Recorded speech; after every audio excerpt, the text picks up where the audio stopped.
திண்டுக்கல் மாவட்டம் நிலக்கோட்டை அருகே 2 பேர் சடலமாக மீட்கப்பட்ட சம்பவம் அதிர்ச்சியை ஏற்படுத்தியுள்ளது. நிலக்கோட்டையை அடுத்த மைக்கேல் பாளையத்தைச் சேர்ந்த சகாயராஜ் ஆலிஸ் தம்பதி.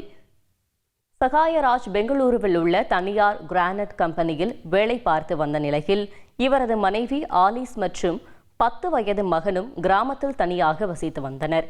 இதில் அப்பகுதியைச் சேர்ந்த ஜெபஸ்டின் ஜீவா என்பவரும் ஆலிஸும் தகாத உறவில் இருந்ததாக கூறப்படுகிறது. இந்த சூழலில் இவ்விருவரும் காணாமல் போனதாக கூறப்படும் நிலையில் ஒரு பாகற்காய் தோட்டத்தில் ஆலிஸ் விஷம் குடித்த நிலையிலும் கழுத்து அறுக்கப்பட்ட நிலையில் ஜெபஸ்டின் ஜீவாவும் சடலமாக கிடந்து உள்ளனர். இதுகுறித்து தகவல் அறிந்த நிலக்கோட்டை டிஎஸ்பி செந்தில்குமார் உள்ளிட்ட போலீசார் இருவரின் உடலையும் கைப்பற்றி பிரேத பரிசோதனைக்காக அனுப்பினர்.